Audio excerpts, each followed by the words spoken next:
میرے اپنے تمام پاکستان کے لوگوں سے، پی ٹی آئی کے ورکر سے، ٹائگرز اور ٹائگریسز سے، تمام لوگوں سے میری یہ اپیل ہے کہ آپ سب نے کل 9 نومبر کو ثوابی انٹرچینج پہ پہنچنا ہے اور آپ نے حق کے لیے آواز بلند کرنی ہے۔ اگر میرے لیڈر عمران خان نے قربانی نہ دی ہوتی، اگر وہ پاکستان کے اوپر بلیو نہ کرتا، تو دوسرے بگوڑے لیڈروں کی طرح میرا لیڈر خان صاحب بھی یہاں سے جا چکے ہوتے، لیکن نہیں، وہ پاکستان کے اوپر بلیو کرتے ہیں، وہ آپ کے مستقبل کے اوپر بلیو کرتے ہیں، وہ ناحق لوگوں کے لیے آواز بلند کرنے کے اوپر بلیو کرتے ہیں، اور وہ پاکستان کے سبز ہلالی پرچم کے اور پاکستان کی سالمیت کے اوپر بلیو کرتے ہیں۔ اسے ناحق بے گناہ جیل میں تقریباً 1.5 سال خان صاحب کو ہو گیا ہے۔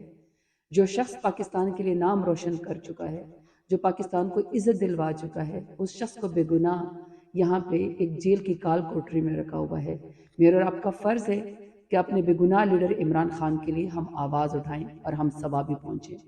دوسرا، اگر free and fair election Pakistan میں ہوتا، جو کہ 8 فروری کو بہت ظلم اور جبر کے باوجود بھی آپ لوگوں نے 200 سے زیادہ نشانات میں میرے لیڈر عمران خان کو اور اس کے نمائندوں کو آپ لوگوں نے ووٹ دیا، اگر فری اینڈ فیئر الیکشن ہوتا، اگر مینڈیٹ چوری نہ ہوتا، تو آج میرا لیڈر عمران خان دوبارہ اس ملک کا وزیر اعظم ہوتا اور ملک کا نام روشن کر رہا ہوتا۔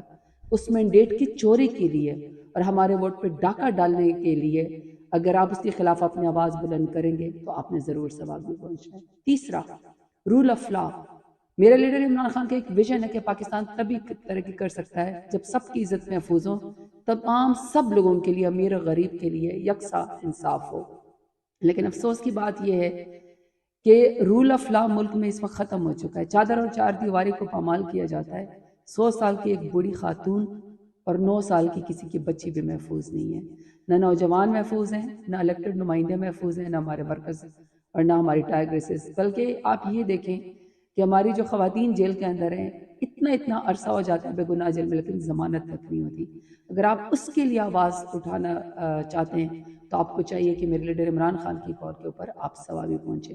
میں وہاں پہ آپ کا انتظار کروں گی، اپنے لیڈر کے لیے، بے گناہ لوگوں کے لیے، مینڈیٹ کی واپسی کے لیے اور رول آف لا کے لیے پرامن جلسہ ہمارا حق بھی اور ہمارا فرض ہے کہ اپنے لیڈر کے ساتھ کھڑے ہوں۔ عمران خان زندہ باد، پاکستان زندہ باد۔ ثوابی جلسہ 9 نومبر آپ لوگوں نے کل پہنچنا ہے۔ شکریہ۔